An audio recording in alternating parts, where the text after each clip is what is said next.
Hello and welcome to this presentation. This is part of the first dissemination event of the ChildMove project. In this event, we focus on the results of the Belgian part of the study, which is what this study, this presentation is all about. The title is On the Road to Mental Health, Sources of Support Amidst Stressful Experiences in the Lives of Unaccompanied Refugee Minors.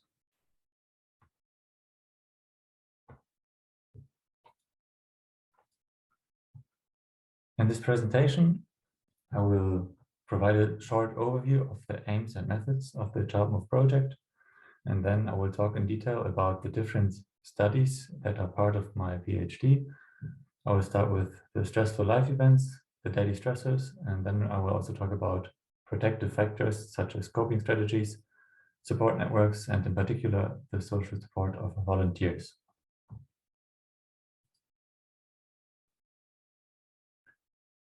So the aims and method. The ChildMove project is a research project that investigates the mental health of unaccompanied refugee minors, and it focuses on both settlement and transit experiences. And in this context, Belgium is considered a settlement country because most of the minors who come here also stay here. And in my part of the study, like I just indicated, I will focus on stressful experiences, social support, and coping strategies. However, in the realm of the ChildMove project, we also cover diverse topics such as detention, trafficking, mobility, stigma, and discrimination. We make use of both qualitative and quantitative methods. We recruited our participants in diverging contexts, including Libya, Greece, Italy, and Belgium. And after recruiting the participants, we followed them up for 2 years. We followed them wherever they would go. So this is what we call a longitudinal design.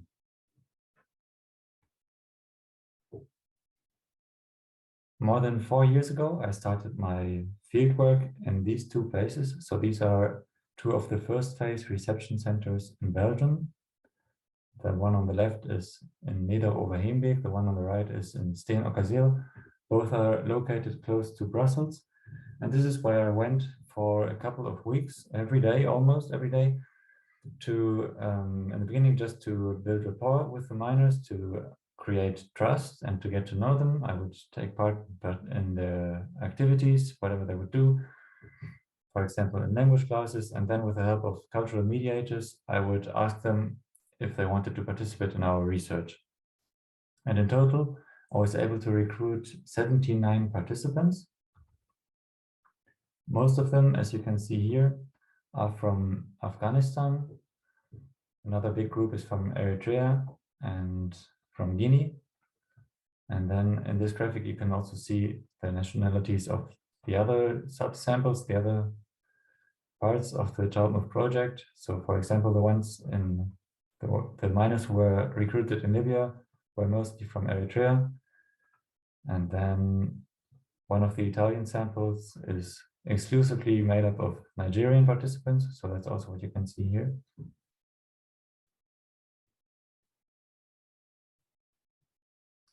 As is typical for this population, most of the participants were boys. In our complete sample, 83% were boys. In Belgium, this was around 90%. And when we recruited them, most were 15, 16, or 17 years older. Again, the Nigerian subsample is a little bit different, as it includes a handful of participants who were actually older than 18. And what you can see here is a map of the trajectories of my participants. So these are only the participants that I recruited after they arrived in Belgium. And as you can see, they come from a wide variety of countries. So it's a very diverse sample. And it's also quite a long journey. So they spent quite a long time on actually 60 months on average before arriving in Belgium. And here, after arrival in Belgium, you can see that they don't stop moving, but as I follow them, they continue to move. Most of them stay in Belgium. And the little orange dots actually indicate the different interviews that I conducted with them. So after an average of 7 months, I conducted a second interview, and then another 14 months later, on average, a third interview. And in between those interviews, I always tried to stay in touch with them via phone calls or WhatsApp messages, Facebook, whatever was available. And 15%, a handful, also left Belgium again, so I would also follow them to Germany, Switzerland, France, and I've also been to the UK for this.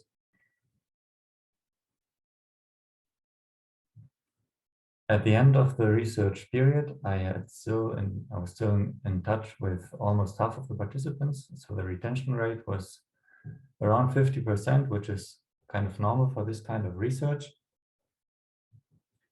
And in total, we have 394 interviews at 3 different measurement moments.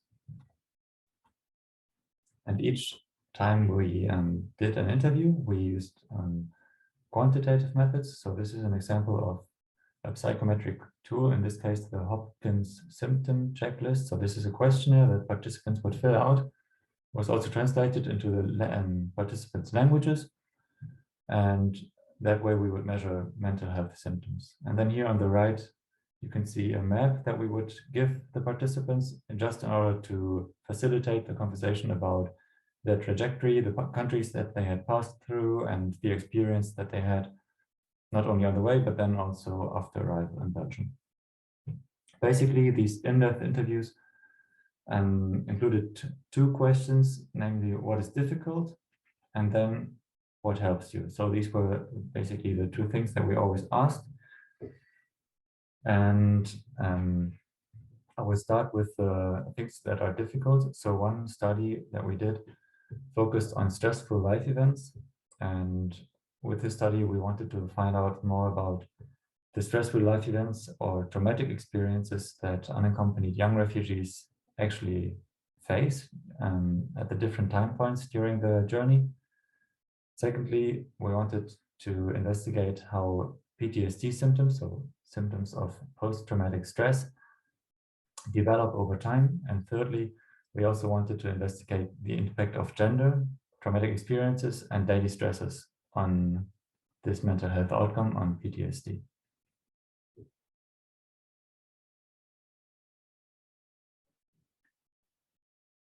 So stressful life events are potentially traumatic events, and in this study, we included not only the Belgian sample, but also the Nigerian sample, which was recruited in Italy, the other sample that was recruited in Italy, and also the sample of participants who were recruited in Greece. All of them you can see here. And we found that during their whole life, 84.9% experienced physical violence, almost a third experienced sexual violence, and 78% had experienced detention at some point of their life. And as you can imagine, this has quite a big impact on their mental health. And this is also what we found. So we found that first of all, the measured PTSD symptoms, such as intrusive thoughts or having trouble sleeping, decrease over time, but they are still quite high even at the 3rd measurement moment. Next, we also found that on average, girls reported more PTSD symptoms than boys.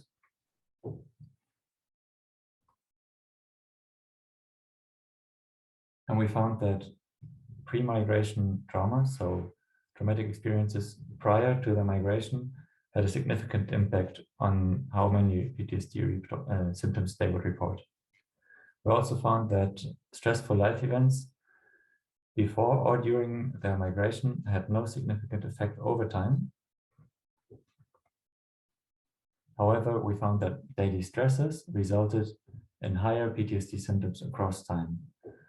So this led us to conduct another study about daily stressors.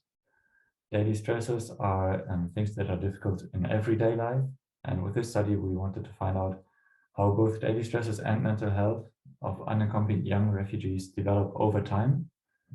And secondly, we wanted to find out whether daily stresses have an impact on unaccompanied young refugees' mental health over time, even when we control for these stressful life events that I mentioned just now, as well as the study setting and certain protective factors. So that's what we did with this study. And to give you an example of a daily stressor, one boy from Mali, he said, "At the moment, I'm very worried about future political events that might take place in our country, especially since I know that I have my mother there who is very fragile and my two sisters as well." So these worries about the family that are constantly at the back of their minds, that's one example of a daily stressor. The other most reported daily stressors at the first measurement moment were lack of money, the language barrier, being bored, and the uncertainty with regard to the legal status. And over time, all of these would decrease. However, we found that certain stressors also increase over time, namely stressors that are related to discrimination and racism. These would actually increase over time. So this is also quite an interesting finding.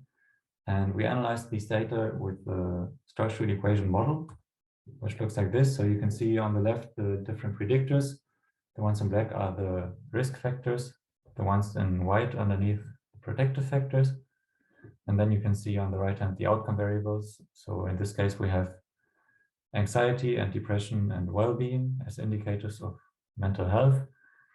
And all of these were measured, of course, at 3 different measurement moments. And what we found with this study was that, first of all, daily stressors actually have more impact on mental health than stressful life events. Stressful life events have a significant impact, especially at the beginning, so at the first measurement moment and also at the second. But this effect decreases over time. However, the impact of daily stressors actually increases over time. We also found that the well-being that was reported by the participants was much better in Greece, in Belgium, than in Greece and Italy, indicating also the deplorable conditions under which the young people must live in these countries of first arrival in Europe. Further, we found that material stress increases over time, so we differentiate yet material stress on the one hand and social stress on the other.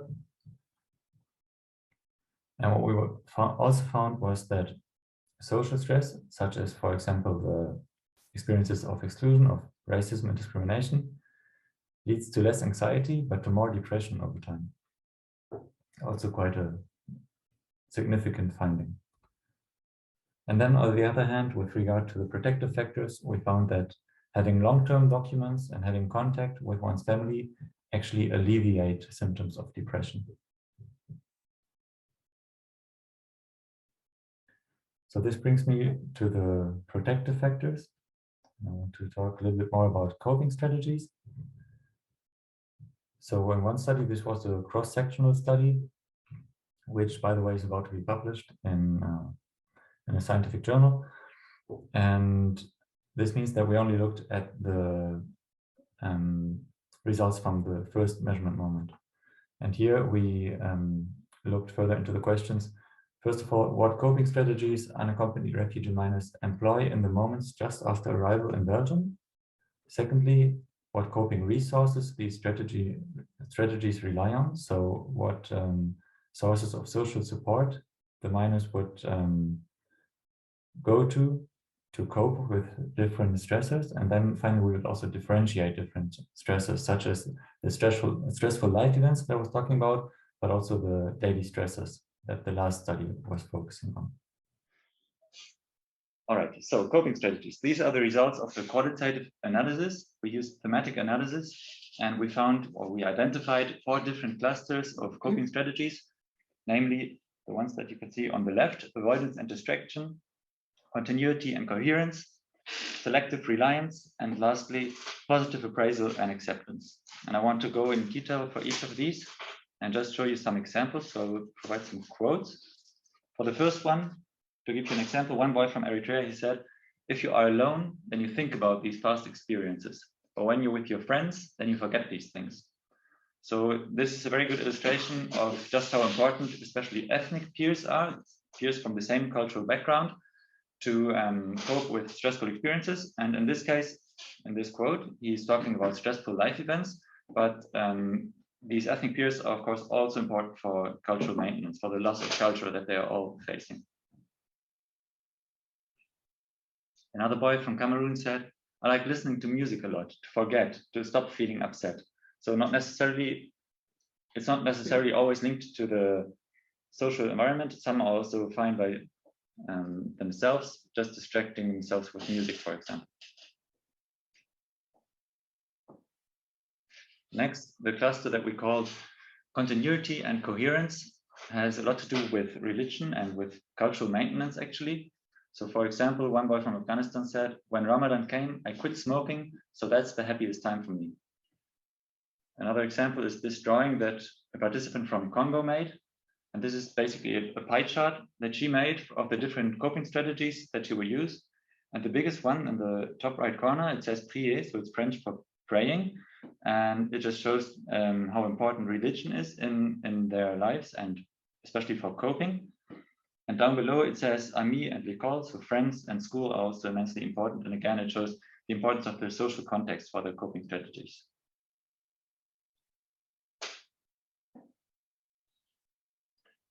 The third cluster we called selective reliance, and this has a lot to do with the high level of mistrust that is already known also from literature in this population. So, for example, this boy from Iraq, he said, when he was talking about his guardian, yeah, I met him, but I'm always afraid of him because I don't know him and I don't know why is he good, why is he kind. And it shows how this context of all these difficult experiences that they've had leads to mistrust and leads them to be very selective in who they rely on. And this was especially evident at the first measurement moment. Over time, I could observe that it got a lot better, actually, and they would learn who to trust and who not to trust. Still, many were mostly, they basically learned to rely on themselves. They learned to be independent, and they were also particularly mature for their age. So, for example, one boy from Afghanistan, he just said, I need to help myself. I can't rely on anybody. The next one is called positive appraisal and acceptance. And to give you an example, a boy from Iraq, he said, I sleep well, I go to school, it's all you need.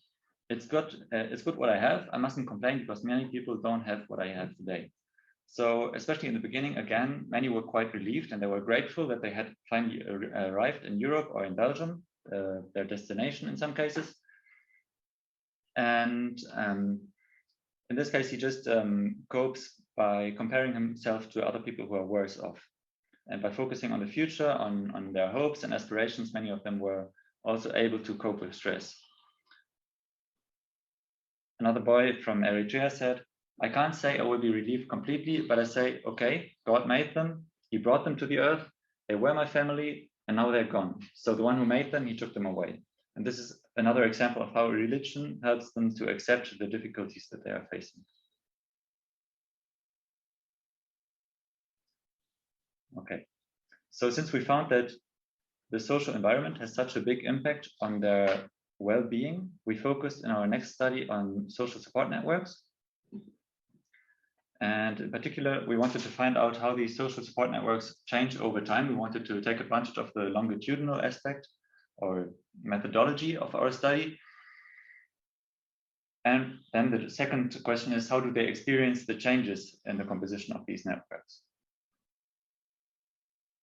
And this study has actually also already been published, just like the previous one is about to be published. This one is published in a journal called Migrant and Refugee Studies. So first I want to give you an example again. This is a graphic basically that I drew based on the narrative of one participant. So the idea here is just to illustrate how these networks develop and change over time. So this is a boy from Guinea, and as you can see below his trajectory, he passes through Mali, Algeria, Libya, crosses the Mediterranean Sea, arrives in Europe, and so on. And then the point where I met him is in Brussels, and then the rest is where I followed him. And as you can see, the family, the ethnic peers, and the ethnic community are there throughout the time. So they are always there, even though it changes, goes up and down. For example, he was traveling with a friend, with an ethnic peer in the beginning, and the curve goes up because he had a lot of support from him as they were traveling through these African countries. However, he tragically lost him. He died when they were crossing the Mediterranean Sea. That's why the curve goes down. When he arrives in Europe, he meets again other boys or young people from Guinea. The curve goes up again because he hangs out with them. He can share his troubles with them. However, after a short time, he's transferred to another center. So that's why the curve goes down again. And then he's staying at this second center for quite a while. And in the end, he was almost about to lose hope. And he was making plans to go to another country to try his luck there because he thought, I will never get the papers here. And that was when, and at this critical moment, when he was hosted by his friends, that's why he had this other spike in the end. The next social support sectors, as we call them, that appear here on the scene are the migrant peers and the volunteers. And particularly the volunteers have been shown to be very significant for the social support systems of the unaccompanied minors. In this case, for example, he was hosted by these volunteers after arrival in Brussels, even before applying for international protection. It was actually the volunteers who hosted him, and who also referred him to the official reception system. And not only that, they also stayed in touch with him over time. So that was quite a significant source of support for him. And last, we have the formal support, who appears once he, of course, enters the formal support system. So this includes the social workers, the psychologists, but also his guardian. And especially his guardian was also quite helpful in this critical phase that I just mentioned. So she helped him quite a lot, and that's why you also see that the curve goes up in the end. But still, all in all, this formal support is also what I wanted to show here, is rather limited in time, and also due to the many transfers, the professionals are not always able to follow up on their clients' well-being. So now let me go into detail a little bit more about each of these sectors of support. First of all, the family, which was quite significant. One boy from Mali said, to give you an example, family and friends help me a lot with advice to find the right way. When I'm about to do bad things, I think about it and I pull myself together. So this shows that even from a distance, his family, his mother, was able to basically help him, bringing him up, giving him advice, and so on, supporting him. Another boy from Morocco, this one, he actually had relatives, I think a cousin in Belgium. And he said, sometimes I need money and they're going to give me clothes. Sometimes if I'm sad, they're going to call me on the phone. They talk to me for 2 hours, 3 hours, just to calm me down. And I could observe that especially the ones who had relatives in Belgium or in Europe had quite an advantage, also because of the networks that these contacts provided them. So they were immediately able to draw on the networks of their brothers or cousins, for example. However, I want to also nuance a little bit this finding. So for example, one boy from Afghanistan said, sometimes I go to my brother, but sometimes he's at home and sometimes not. And sometimes it gets really crowded there and they're busy with things. So I put this here just to show that even the family, even if they have family, like this boy, and he had family in Antwerp, even if they have family here, they're not always able to provide support. Next are the ethnic peers. For example, one boy from Syria, he said, a close friend of mine is in Italy. I usually talk like once a week, twice a week with this guy. We used to be neighbors in Lebanon, so he's very close. And this shows how even over time, even after 2 years being away from his home, where he grew up in Lebanon, he's still in touch with his childhood friends, and they are still a meaningful source of support for him. Another example is this boy from Afghanistan. He said, they're all the same like me. If they are alone, they have the same feelings and the same thoughts. So we know each other and we know ourselves. So that's why we all hang out together, sit together, talk to each other.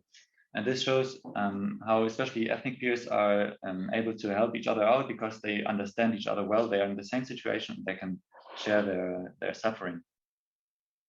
Again, I want to nuance this finding a little bit. For example, and this is the same boy from Afghanistan. He said, they are like friends, but not very close friends. So we just see each other in the kitchen and they just go to their rooms and they don't come out. So especially towards the end of their trajectory, this was at the third measurement moment, some of them were quite frustrated and almost resignated to make new friends every time they reached a new center, a new destination. And it wasn't always evident to make friends with the other minors in these centers. So that's what happened also to this boy. Next, the ethnic community. One boy from Morocco, when he arrived, he was helped by another guy from Morocco, and this is what he said. And then I learned that this guy is from Morocco. I told him all about my future plans and how I managed to get to Belgium. And he said, okay, fine, I'll let you sleep in one of the places nearby. So this shows how this is also very unconditional, let's say, source of support, where they don't even ask questions, they're just there for each other. Similarly, a boy from Eritrea said, in Antwerp, we have an Eritrean bar. You can eat, and you can drink, and you can listen to music. It's like all of Eritrea is there. And this shows how this cultural continuity is also really valued by the young people, to be able to connect to their previous culture. Migrant peers refer to other unaccompanied minors, but from other countries. And this is particularly interesting for those who are from minority groups, so to speak, within the group of unaccompanied minors. So for example, this boy from Morocco, he was often the only one in these centers who was from Morocco. And at some point he said, the good thing is I can talk with youngsters from various countries. So especially after they had learned some Dutch or some French, after they were able to cross the language barrier, they would also get support from other minors. And this was also meaningful for them after some time. Then, as you could see in the graphic, the local peers appear quite late in the trajectory. So most of the time only when they join the official schools, or they settle and stay in one place for longer, and they join football clubs and so on. For example, one boy from Guinea said, my friends here are so funny. I'm not Belgian, but right now I feel like I'm Belgian. Even if I don't have any papers, it doesn't matter to them. They consider me as human, like them. And I think especially for adolescents and in this developmental stage that they are in, this is meaningful because we all know how important the opinion of your peers are when you are an adolescent, when you are going through this age. So that's also why it's so significant here. Another boy from Guinea, he said, I have a friend at school who I think is also important because he explains to me how things work, their culture, and I learn things from him, and I also explain how things work at home. And I put this quote here to show how this contact with the local peers also enables them to be on an equal footing, to be on eye level with them, because this is an experience of, like the first one said, they're just able to be human. It doesn't matter where they come from.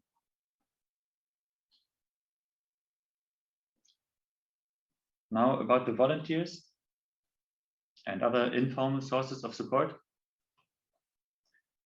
This is the boy that I was talking about from the graphic that I drew. So he said, we slept at their place, we ate at their place, we washed ourselves at their place, they even bought us cigarettes. We were just like at home. They told us no matter what time, we can always call them. So I can say, Mama Olivia and Mama Alice are my first caretakers in Belgium. I changed the names, by the way. And yeah, like I said before, this is especially significant in the beginning, and this was quite a common observation that these young people would arrive in Belgium, in Brussels, and they would be hosted by some volunteers, and through these volunteers would find their way to the official reception system. Another boy, he was also hosted by volunteers who then went on to adopt him, so he actually became their adoptive son. And he said about them, they became like my real family. They make no difference between their children and me. They make me feel as if I've been here for 15 years, as if I've been born here. Again, as if it doesn't matter at all where he's from, and he's just being accepted. More about this volunteer support later. I wanted to go into detail also about the formal support. So for example, one boy from Eritrea said, you feel like she's your mother, she's approachable, she's so sweet, when he was talking about a social worker, sorry. And this goes to show that even though often their support is limited in time or through the conditions, through the structural factors, the formal support workers are actually quite meaningful in their lives, as long as they offer this emotional support as well, as long as they are invested and they offer outreaching support. Similarly, a boy talking about his guardian said, "She comes here to visit me. It's my guardian whom I trust. She calls me every day." So this boy from Guinea really values it that his guardian keeps this close contact. And this third quote is also from a boy from Guinea. He said, "She gave me advice. She told me, you have to be strong. She tried to encourage me." And this was at the third measurement moment when his application for international protection had actually been refused. So he was in a precarious situation. He had to leave the reception system, but still he was getting support from this social worker, and he really appreciated that she would, within her discretionary space, still offer some support, even though it was not her mandate anymore. Now, all of these sectors of support were often disrupted, hence also the title of the study, Continuity and Disruptions of Social Support. And to give you an example, one boy from Morocco, he said, and this also refers to what I was mentioning just now, "And when I arrive somewhere, I'm not saying that now I'm making friends for the rest of my life. I don't have that idea, because I've always moved today here, tomorrow there." And this shows very clearly, I think, how the many disruptions, which are caused by the transfers from one center to the next, and which in Belgium are inherent in the system, cause quite some damage to these social support networks. Another boy from Eritrea said, "To speak the truth, if I say I'm not getting any assistance, it's not an exaggeration." And here again, it's because he's turning 18, and she was at this point supposed to find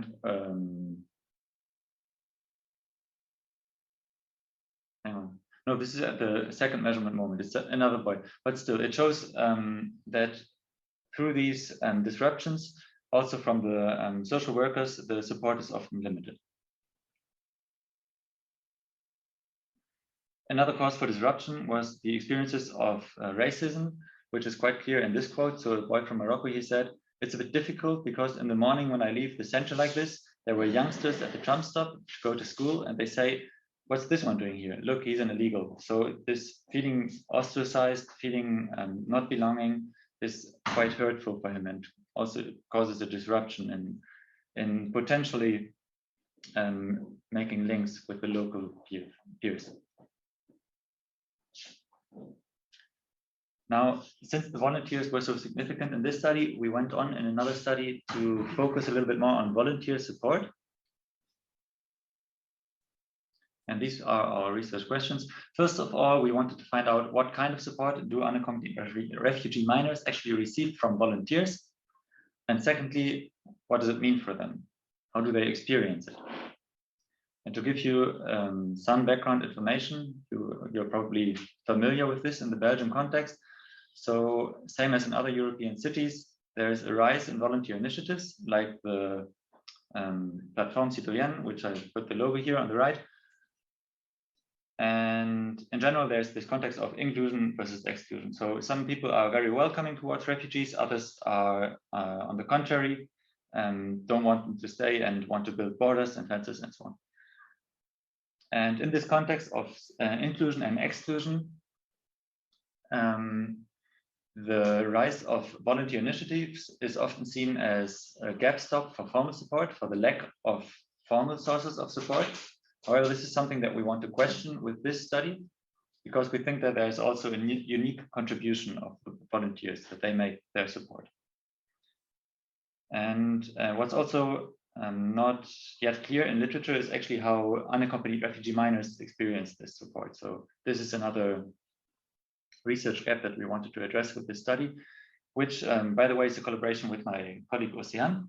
And we included not only the Belgian sample, but also her Italian sample, which, like I said before, is a transit context mostly. And from all our participants, we selected the ones who had reported experiences with volunteers, not only in Belgium, but also in Italy and France. And in total, we had 34. Here you can see their trajectories. So this is a map only of those who had reported volunteer support. It's of course possible that others have also received support from volunteers without talking about it. We didn't ask this explicitly. And what you can see here is that to explain a little bit this map, there is the informal reception setting like volunteers, which is indicated by the little circles. And there's the formal reception settings, which is indicated by the little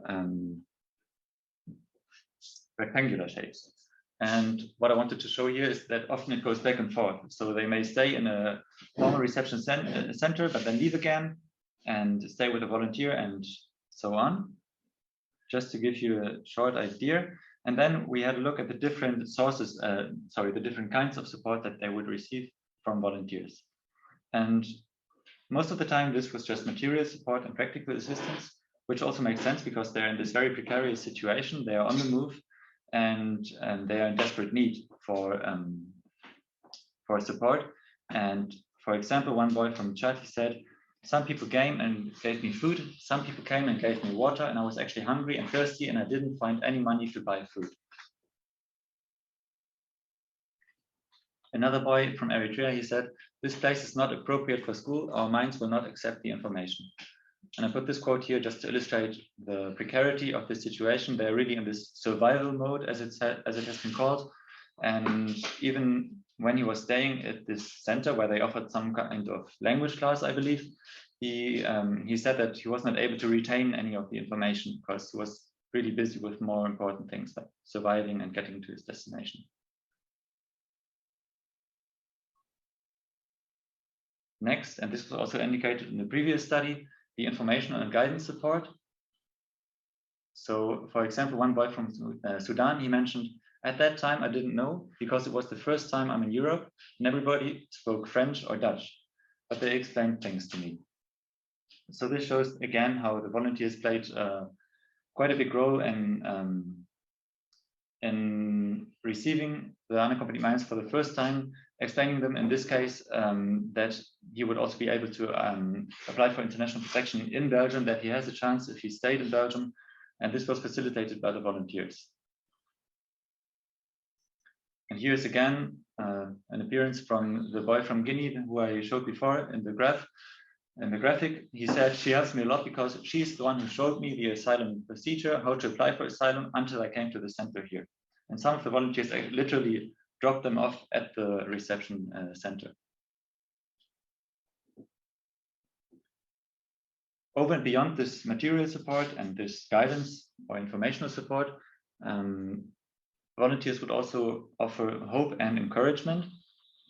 And this is especially meaningful against this context of exclusion and against this context of all the violence that they had experienced that I mentioned and that we also showed in the previous studies.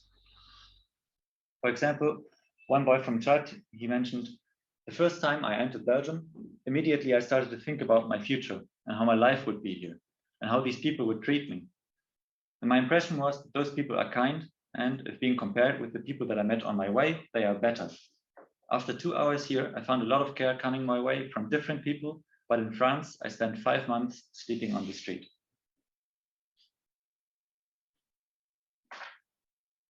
So it's not just a place to sleep, it's more than that, also giving him hope and encouragement that he can maybe find a future here in Belgium. Part of this emotional support is also the reliability that some volunteers at least were able to provide. For example, when asked, when you need something here in Belgium, who are you going to ask? One boy just said the volunteer families, because he knows they are the ones where he can go to, they are the ones where he can always get help if he needs it. So regardless of his status, of his age, of the Dublin procedure, or whatever, the volunteers' families are always there to provide unconditional support. And especially over time, when they were, for example, hosted by volunteers for sometimes weeks, sometimes more than weeks, they would develop strong bonds with the volunteers who hosted them or who helped them in some way or another, one way or another. And for example, one boy from Eritrea, he said, "You don't have a brother, you don't have a family, you don't have your own house, but when people receive you as a guest and they trust you to stay with them overnight, that's the best experience."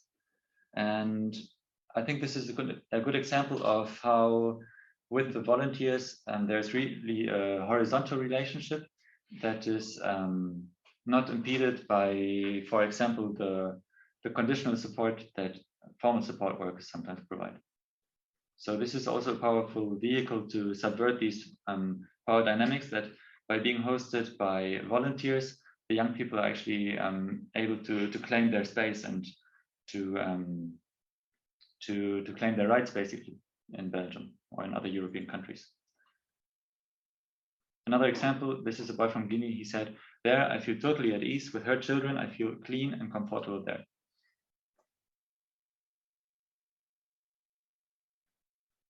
Next, there's something that we call kinning practices in the scientific literature. So this refers to volunteers becoming like kin, becoming like a mother. For example, this boy from Sudan, he said, "One day my half sister," so he already refers to the volunteer family's daughter, to his half sister, "was so sick and there was no one at home. The parents were in another country and there was no one to help her. She called me and she said, 'Oh, I'm so sick and we need to go to the hospital.' And we went to the hospital and it was like I was the father and I did something. I never thought I could do this for someone else." So in this case, it also provided him an opportunity to give something back, again, to be on equal footing and to provide support, not to be always just the recipient of support. Last, we also identified that the volunteers provided political solidarity. So in contrast to the charity, you could say, that often characterizes volunteer support, some volunteers also offered political solidarity. And this was also very much appreciated. This boy from Eritrea, he said, "We came to Europe because we had a problem and we thought that the Europeans would understand our problem. And that's the reason why we came.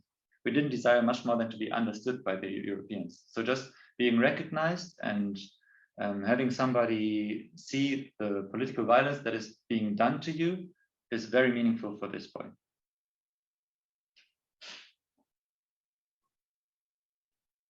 So about the meaning of volunteer support, we used the concept of unconditional hospitality as developed by the French philosopher Derrida. And what we were able to show is that it is especially this unconditionality that makes their support so meaningful. So especially their position outside the formal reception system enables them to always be there for the young people, for the minors, no matter in what situation they're in, legally or how old they are, and so on. For example, I had one boy from Eritrea. He was supposed to leave Belgium again because of a pending Dublin procedure, and he had been estimated overage, but he was able to stay with a volunteer family for months, actually, and through their help was able finally to stay in Belgium and to wait for his Dublin procedure to be over, and then he was able to apply again for international protection. However, there's also a downside of volunteer support. So there are some issues that I wanted to point out that should not be left unattended. First of all, there's a lack of boundaries and a lack of clear mandates. And I could also observe during my fieldwork that there are quite some tensions with the phone support system. So, for example, there was a boy who was supposed to be transferred to another center. And then the very morning that he was supposed to be transferred, the volunteer family who had previously taken him in, they just appeared and they said, no, you're not going anywhere, you're staying with us at the very last moment. So this created quite almost a fight, basically, between the social workers and this volunteer family. And the boy was basically in between. He didn't know what to do. And in the end, he had to make a decision. Who do you want to go with? Who do you want to stay with?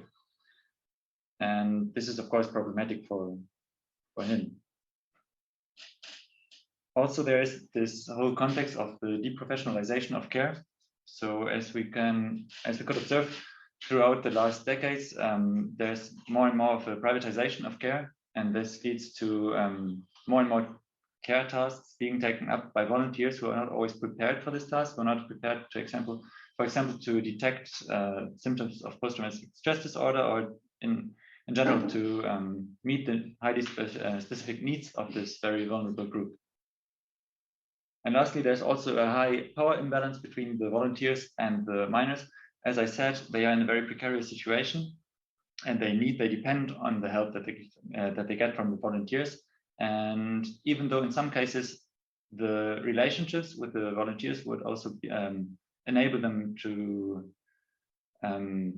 claim their rights and to claim space in Belgium, like I said before, they are still in a very subordinate position, and as they depend on the volunteers. So this is also problematic. Now, in conclusion, in order for us to safeguard the rights of unaccompanied minors and to improve their mental health, what we need is, I think, to improve the living conditions and to address in general the daily stressors that I was talking about. We also need to invest in continuous and high quality care. So we need to limit the transfers, and we need to also invest, for example, in cultural mediators, and to make sure that these are also trained and available. We need to tackle racism and discrimination by promoting social inclusion, for example, sensitizing the broader public of this issue, and for example, by obliging professionals such as teachers to call out racist slurs when they happen at school or in other contexts.